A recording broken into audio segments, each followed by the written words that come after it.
말씀을 믿었더라. 아멘. 네, 우리가 지금 요한복음을 새롭게 읽어가고 있습니다. 오늘은 이제 성전 정화의 대목입니다. 예수님이 예루살렘에 첫 번째 올라가셔서 있었던 사건입니다. 우리는 사실 매주 주일날 예배를 드리러 오면서 사실 나름대로 좀 거룩한 마음가짐, 또 거룩한 복장 이런 준비를 하고 교회를 옵니다. 또 나름대로 안정된 중대형 교회는 찬양대들의 연습된 찬양과 또 연주자들의 아주 웅장한 연주 이런 것들로 또 뭔가 교회 분위기가 또 엄숙해지고 경건해지는 것도 있습니다. 그래서 우리는 그 예배의 순서를 따라 찬양하며 또한 기도도 드리고 헌금도 드립니다. 또한 강단에선 목사님의 설교에 대해서 아멘으로 응답하기도 하고 또한 자신의 생각을 돌아보기도 합니다. 정말 아름답고 완벽한 예배의 풍경입니다. CBS나 CTS 방송을 볼 때 한결같습니다. 너무나 참 경건하고 아름다운 예배의 모습입니다. 그런데 이렇게 정돈된 우리의 예배 의식이 어떻게 세상 속에 나가서는 그대로 나타나지 않고 있을까?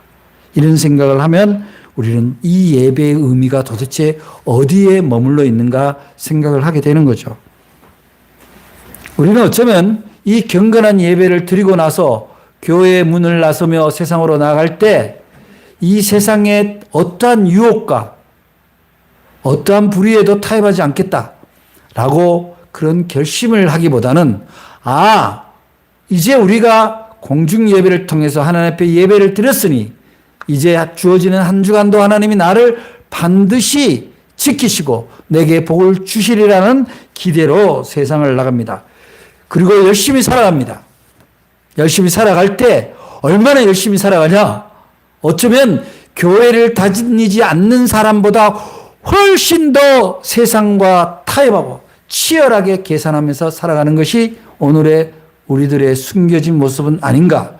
그 치열하게 타협하고 융화되어 가는 세상과 하나 되어 가는 나의 모습을 씻어내기라도 하듯이 외피를 씻기 위해서 우리는 주일날 와서 엄숙한 예배를 드리는 것, 그런 생각을 하게 됩니다. 이것을 우리는 매너리즘에 빠진 습관과 형식의 예배, 즉 경건의 모양이 있으나 그 영적인 내면이 하나님의 사람으로 무장되지 못한 모습에 우리는 반성을 합니다. 오늘 우리가 읽은 이 말씀은 바로 종교와 세상이 융합되었을 때 나타나는 그런 부작용을 아주 신랄하게 폭로하고 예수님은 그것을 없는 모습입니다. 여러분, 여러분의 신앙이 매너리즘에 빠졌다. 우리가 신앙의 영적인 근력을 키우고 거룩성을 좀 더 강화시켜 감으로써 해서 세상 속에서는 좀 더 이상해 보일지 모르지만 하나님이 보시기에는 정말 구별된 자녀로 살아가는 그런 무장의 결단의 예배가 아닌 그야말로 무언가를 해치운 듯한 그런 예배로 우리가 드리고 있는 풍경이 내 내면에 요만큼이라도 있다면 우리는 오늘 예배를 통해서 회개를 해야 될 것입니다. 여러분, 우리의 예배 가운데서 주님이 주신 은총의 알맹이는 무엇일까요? 우리는 예배를 통해서 우리가 하나님 나라를 사는 백성이라는 깨달음이 알맹이입니다. 세상이 주는 그 복을 추구하는 것이 예배의 목적이 아니라는 거예요.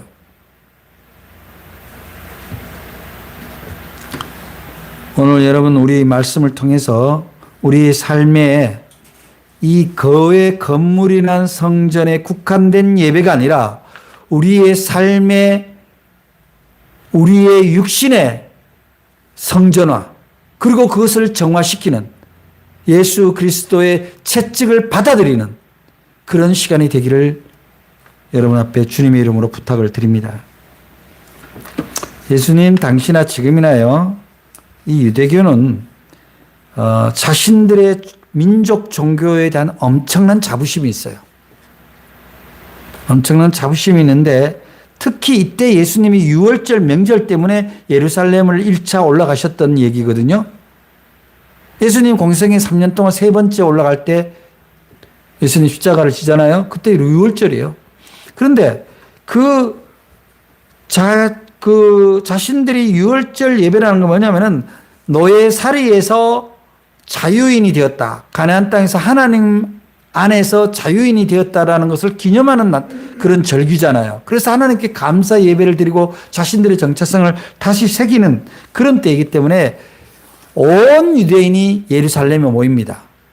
구름대처럼 모입니다.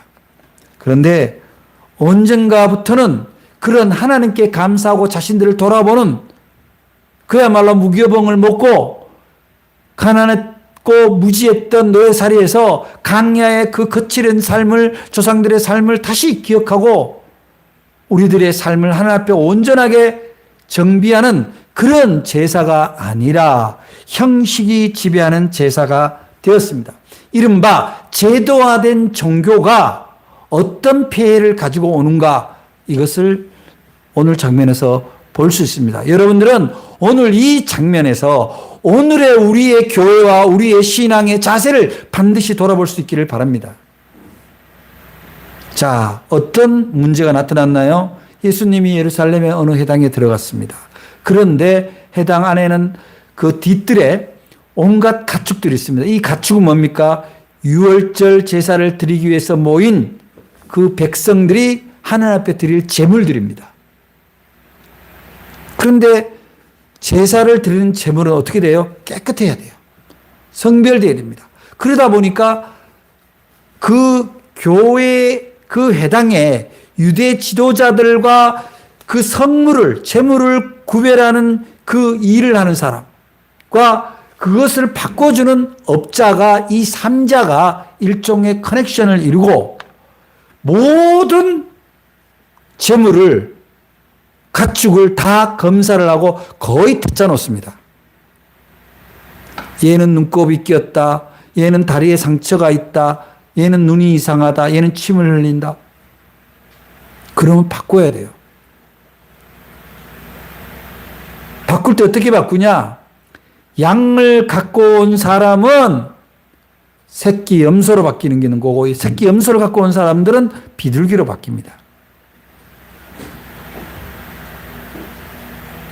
그 차액은 누가 가져갈까요? 그리고 그 깨끗하다고, 더럽다고, 문제가 있다고 하는 양들은 정말 그걸 다 어디로 왔을까요? 그 다음에 한전소가 있습니다. 한전소는 뭐냐면은 그 당시에 화폐가 로마 식민지이기 때문에 로마의 황제가 가이사, 즉 시저의 얼굴이 들어있는 화폐를 쓰는 거예요. 그런데 하나님 앞에 들은 거는 그걸 쓸 수가 없어요. 달란트를 써야 돼요. 이스라엘의 전통 동전을 써야 되는 거예요. 그래서 그거를 환전하는 때 환전 수수료를 받습니다. 하나님 앞에 예물 드리는데 달라면 어떻고 원하면 어떻습니까? 왜 환전 수수료를 받는 거죠? 하나님 앞에 드리는데? 그걸 환전 수수료를 받으면 그 회당이 그 환전 수수료를 내야 되지. 그래서 그걸 바꿉니다. 그 일을 온통 예배당 안에서 일어나는 거예요. 그랬을 때 예수님이 충격을 받지 않을 수가 없는 거예요. 그래서 요한복음에서 다른 복음서 뭐예요? 채찍을 때리면서 내 집은 만민이 기도하는 집이라는 하나님의 말씀을 예수님이 선포를 해요. 기도하는 집이라는, 기도하는 집. 그런데 그래서 노끈을 가지고 어떻게 해요? 모든 가축을 다 쫓아냅니다. 회당에서 쫓아내고 그 다음에 한전 돈통을 엎어요. 그 당시는 상상할 수 없는 거예요. 예를 들어서 우리 교회 어떤 젊은이가 와서요, 봉헌함을 다 엎은 거예요. 여러분 상상이 됩니까?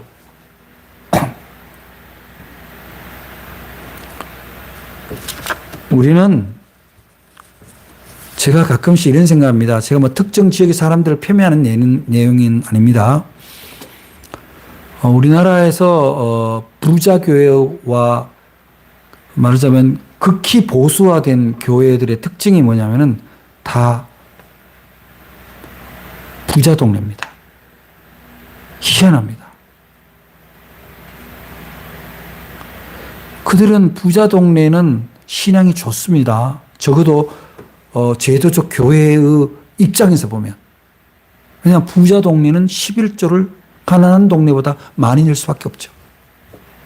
그리고 자신들의 삶이 치열하게 세상과 싸워서 경쟁해서 이기는 싸움 가운데서 자신들이 동원하는 지혜가 하나님이 주신 비움의 지혜가 아니라 어떻게 해서든 자기들의 욕망을 채우는 지혜를 동원하면 어떻게 돼요? 그 지혜가 바로 세상의 처세입니다.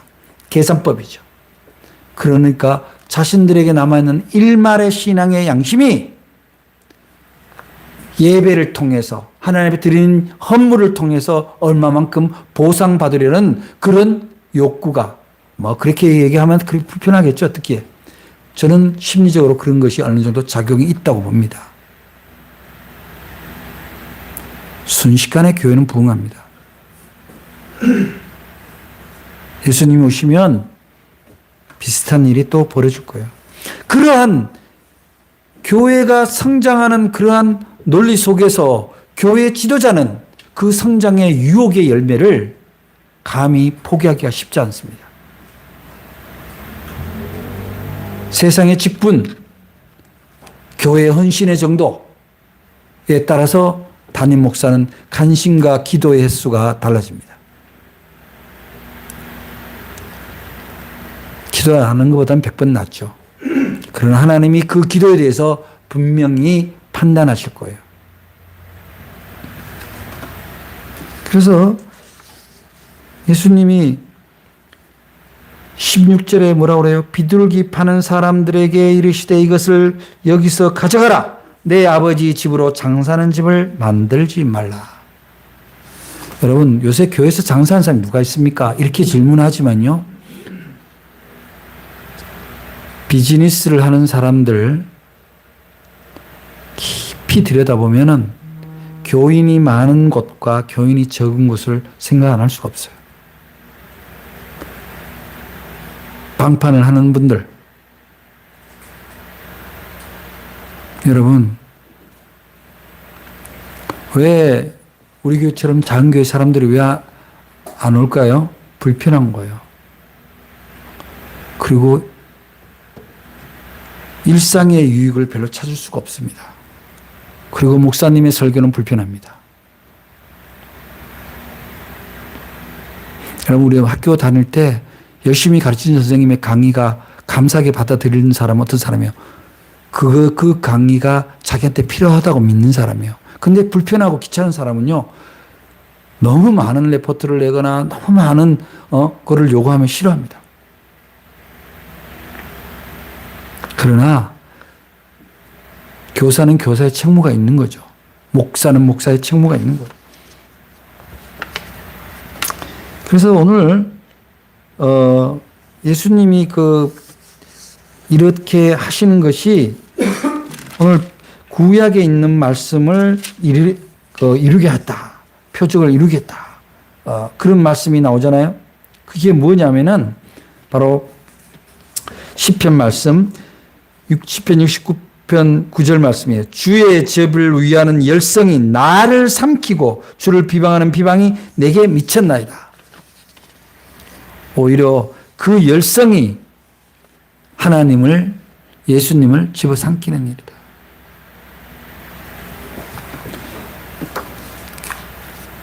건물된 성전, 제도화된 예배, 이것에 대한 열성이 오히려 하나님을 어렵게 하는. 그래서 우리가 이런 걸 어떻게 하냐면 종교성의 위험성. 종교주의의 위험성이다. 이렇게 얘기하는 거예요. 오늘날 현대교회 교인들이 정말 왜 이렇게 가난한 교인을 양산시키느냐, 교회 안 나오는 교인을 양산시키느냐 돌아볼 때 하나님을 진심으로 사랑해서 예배를 올려드린 것이 아니라 내 내면의 부족함, 죄책감을 드러내기 위해서 그것의 한 방편으로서 예배가 드려지고 있다 이 말이죠. 세상의 복을 나도 받고 싶다라는 욕망의 수단으로서 신앙생활을 하고 있다라는 그 실제적인 것을 우리가 돌아보지 않을 수가 없습니다. 우리가 신앙과 종교성은 명백히 구분됩니다. 종교란 말은 예를 들어 알다시피 마루종자 가르칠 교자예요. 그게 큰 가르침입니다. 맛종자예요. 근데 큰 가르침이라는 건 뭐예요? 변화를 전제로 하는 거예요. 뭘 소득을 가져오고 채우는 것의 전제가 아닙니다. 종교는. 종교는 기본적으로요, 변화입니다. 변화라는 건 뭐예요? 기존에 내가 소유하고 있거나 내가 갖고 있는 생각과 가치관들에 대한 전적인 변화를 요구를 하는 거예요. 비워내는 거예요. 가르침을 받아들이는 거예요. 내면화시키는 겁니다. 여러분들이 자신에게 질문하시기 바랍니다. 불편하지만 나는 교회에 채우러 오고 있는가? 비우러 오고 있는가? 여러분의 기도 제목이 많다는 것이 자랑이 아닙니다. 듣는 것이 되어야 되는 거예요. 듣는 것이. 하나님의 음성을 듣고 하나님의 뜻을 듣는 것이 되어야지, 내가 하나님한테 알려드릴 것이 그렇게 많다는 것은 그 기도의 제목을 다 체크해보면 전부 세상과 치열하게 경쟁하는 내용들입니다. 여러분 톨스토이 알죠? 러시아 위대한 문화였던 톨스토이. 그는 작가이자 영성가였습니다. 그 사람의 단편 중에 이런 얘기가 있어요. 한 부유한 귀족 부인이 매주일 최고급 마차를 타고 예루살렘 모양을 본뜬 화려한 대성당에 나와서 눈물을 흘리고 미사를 드립니다. 그녀는 성당 안에서 십자가 앞에서는 가슴을 치고 고해 성사를 했고 가난한 자들을 위한 구제 현금을 다른 사람보다 더 많이 봉헌함에 넣었습니다. 주변 사람들은 그녀를 가르쳐 정말 살아있는 성녀로 여겼습니다. 그런데 어느 추운 겨울날 미사를 마치고 성당문을 나선 이 여인은 마차 앞에서 떨며 한 푼을 구걸하는 늙은 노파 거린을 보았습니다. 부인은 눈길조차 주지 않고 싸늘하게 소리쳤습니다. 더러운 손을 마차에서 떼시오. 어디 신성한 입구에서 구걸질을 하고 있냐고. 그리고는 마차에 올라타 자신의 마보에게 소리쳤습니다.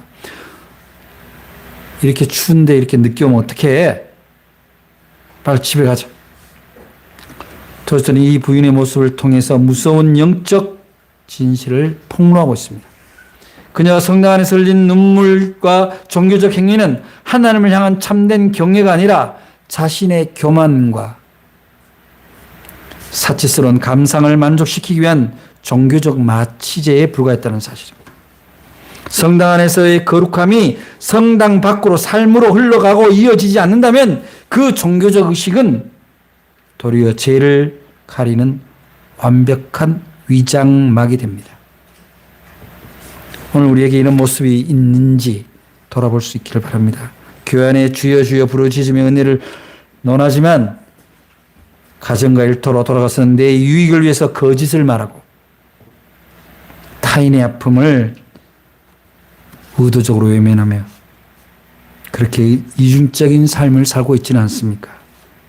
그 이중적 삶을 가리기 위해서 또한 나는 종교인이다, 기독교인이다 스스로 주입하고 그러한 종교적 행위로 자신을 희석시키고 있지 않습니까? 주님은 오늘 우리의 화려한 종교적 외식을 향해서 이 상을 엎으라고 호령하고 계십니다. 그런데 오늘도 제가 이런 설교를 합니다마는 예수님이 이제 유대인을 향해서 성전을 헐라, 이런 성전을 버려라 이 말이에요. 그런데 이 유대인들은 이 성전이 짓는데 46년이 걸렸는데 비웃는 거예요. 그런데 예수님이 사흘 만에 성전을 새로 짓겠다라는 말을 그 사람들이 알 도리가 없죠. 그러면 오늘의 우리들은 이 더럽혀진 성전, 세상의 탐욕과 결탁된 교회의 변질에 대해서 그러한 교회를 무너뜨리고 새롭게 청결히 청소하라고 할 때, 그러면 예수님이 다시 사흘 만에 그 교회를 짓겠다 할 때 여러분들은 어떻게 받아들입니까? 믿습니까? 교회의 헌물의 상당 부분이 건물을 짓는 데 쓰고 있는 이 시대에 건물을 다시 버린다는 것은 상상할 수 없는 일이에요. 예수님이 말씀하시는 것은 눈에 보이는 성전이 아니라 너희들의 삶과 믿음의 성전, 영적인 성전을 정화시키라는 거예요. 새롭게 하라는 겁니다. 우리는 언제나 눈에 보이는 걸로 판단합니다. 교회의 사이즈가 얼마 되냐? 교회인들이 얼마나 되느냐? 1년 교회 통계가 얼마 되느냐? 제일 듣기 싫어요, 저는. 가면. 물론 제가 작은 교회에서 그런 수도 있습니다만, 그런 어떤 열등감의 문제가 아니라, 왜 그것이 목회자와 성도들의 관심사가 되어야 됩니까? 목사님, 원래 목회하면서 하나님의 은혜를 크게 받으신 성도나 변화된 성도들의 혹시 이야기가 있습니까? 이런 걸 묻지 않아요.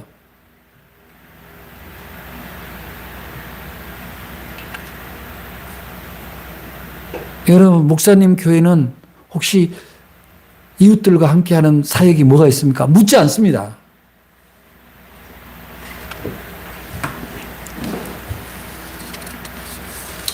우리의 삶이, 우리의 몸이 성전이 되어야 되는 것은 사도 바울이 우리에게 분명히 가르치고 있습니다.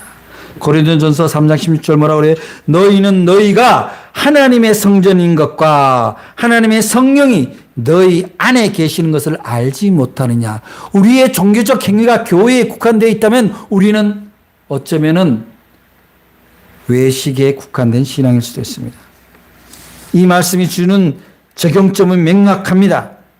우리의 영적인 대각성은 교회 건물을 리모델링하는 것이 아니라 내 내면의 성전을 청소하는 것을 말씀하고 있는 거예요. 첫째는요, 내 안에 있는 장사판을 엎어야 돼요. 하나님과 거래하려는 태도를 버려야 합니다.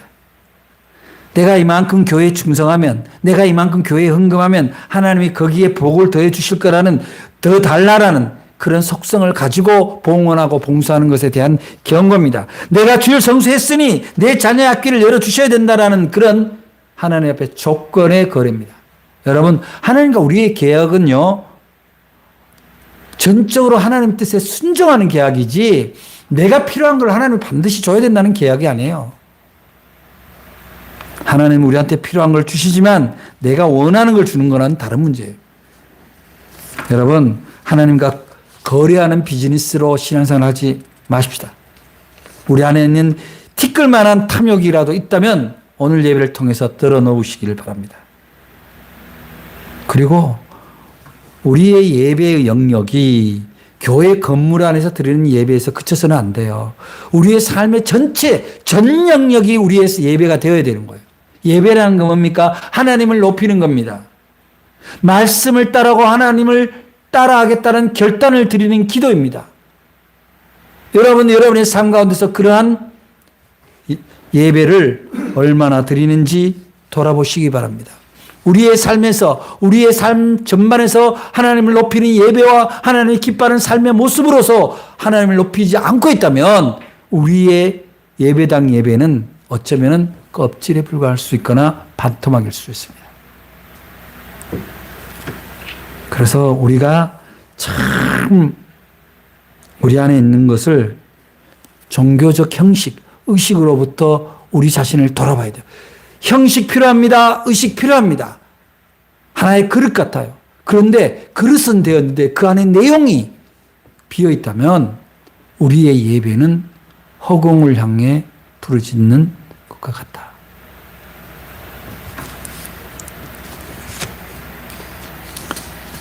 인간의 제도가 만든 거룩함으로 하나님을 높일 수가 없습니다. 하나님은 우리가 성령의 감화 감동으로 우리의 성품이 변화되고 우리의 인격이 변화되고 우리의 삶의 자세, 기준이 변화되고 우리의 물질이 거룩해지고 그러한 것을 통해서 하나님은 예배를 기쁘게 받으신다는 사실이에요. 진정한 영적 대제각성을 성전 정화를 통해서 주님이 우리에게 요청하고 계시는 거예요. 종교라는 안락한 의식 속에 숨어서 나의 어두운 욕망을 가리는 것이 아니라 그야말로 우리의 신앙이 내 안을 내면을 들여보나 나의 삶의 자세나 표리부동하지 않고 일치하는 그런 삶이 될 때 그것이 하나님 앞에 온전한 예배를 드리는 것이고 그러한 기준으로 그러한 성령의 이끌림으로 살아가는 사람이 진정한 자유인인 거예요. 성령의 도우심, 말씀을 따라 살아갈 때 기준이 명확한 사람일수록 자유로운 사람이에요.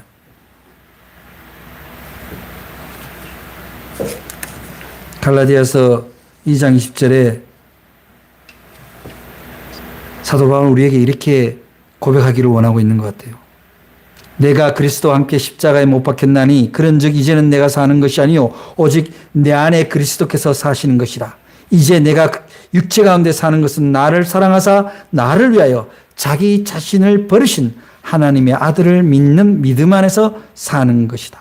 자, 여러분, 우리가 예수 그리스도를 믿고 내가 예수 그리스도를 믿기 전에 나의 삶의 자세와 나의 기준과 욕망은 십자가에 같이 못 박힌 거예요. 그리고 예수 그리스도가 부활할 때 나도 같이 부활해서 나는 어떤 사람입니까? 예수 그리스도와 함께 우리에게 허락된 성령님과 함께 육체 가운데 사는 것이 아니라 나를 위해서 자기 자신을 버리신 예수님을 믿는 믿음으로 이 믿음은 어떻게 보면 자기를 버리는 믿음이에요. 그 표본을 믿는 믿음입니다. 여러분이 여러분 자신의 욕망을 얼마나 버리고 살아갑니까? 그것이 주어질 때 우리는 형식주의를 넘어선 진정한 예배, 진정한 성전을 우리는 소유하게 되는 거예요. 사랑하는 여러분, 우리가 어떻게 그렇게 온전해질 수 있겠습니까? 우리는 너무너무 연약합니다. 너무너무 유혹에 잘 넘어집니다. 그렇기 때문에 우리는 어떻게 해야 되는 거예요? 매 순간마다 주님을 찾고 주님에게 묻고 주님의 뜻을 내가 좀 손해보고 답답하고 억울할지라도 그 결단을 할 수 있는 용기, 그것이 바로 우리 안에 성전이 있다는 것을 확인시키는 겁니다. 여러분, 우리의 믿음은요, 단호해야 돼요. 뜨뜻미지근하면 안 됩니다. 유혹이 올 때 이렇게 하고 싶어. 세상과 타협하고 싶어. 그런 유혹이 올 때 가감하게 아니야. 이렇게 하지 않아도 주님은 나를 분명히 지키실 것이고 살리실 것이고 더 좋은 곳으로 인도하실 거라는 믿음. 그런 용기와 믿음이 없다면 뭐 때문에 신앙생활 합니까? 세상이 하는 방법 다 따라하고. 저는 제일 안타까운 게요. 대형 교회 목사님을 소유를 하는 때 교회 버스나 현수막이나 이런 데 보면은 온 방송에 메시 설교하고 막 그런 얘기들을 막 거기다 사진 크게 목사님 사진 크게 붙이고 합니다. 비신자들이 볼 때는 그럼 어떡하지?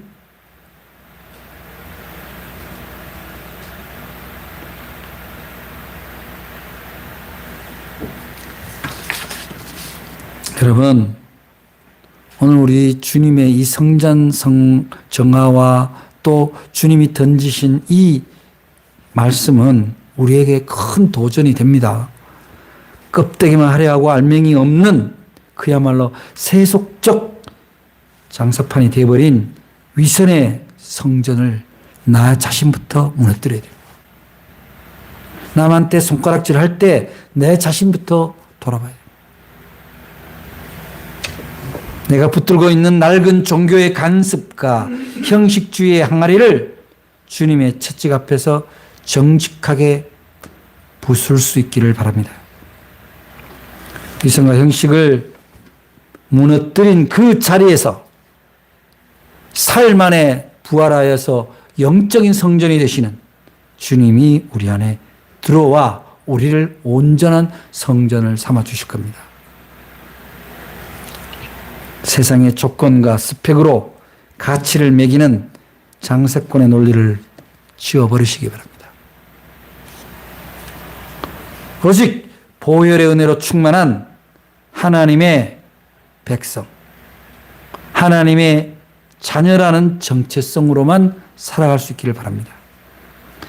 이제 여러분들 세상에 나아갈 때 나 안에 있는 영적인 장사판을 엎으시기 바랍니다. 내 삶의 자리가 곧 주님의 성전, 코람데오의 신앙으로 오늘 영적 각성이 있기를 바랍니다. 그래서 티끌만한 위선의 껍질이 있었다면 그것을 가감하게 벗겨내는 고통을 감수하기 바랍니다. 그래야 어떠한 상황 속에서도 하나님의 사랑이 우리를 끊지 못한다는 믿음으로 세상을 승리하기 바랍니다. 모양만, 형식만 교인이 아니라 하나님의 건세를 온몸에 입고 사는 그러한 하나님의 자녀 되기를 주님의 이름으로 축복합니다. 또한 그것을 위해서 여러분의 결단이 결코 가벼이 되지 않기를 바랍니다. 우리는 세상의 방법으로 승리하는 게 아니라 하나님의 돌보심으로 얼마든지 승리하고 우리의 삶이 좀 더 아름답고 윤택하며 하나님 보시기에 거룩한 삶으로 나아갈 수 있습니다. 오늘 주님이 주시는 말씀입니다. 여러분, 우리의 삶을, 우리의 예배가 장사꾼의 거래처가 되지 않기를 주님의 이름으로 부탁드립니다. 기도하겠습니다.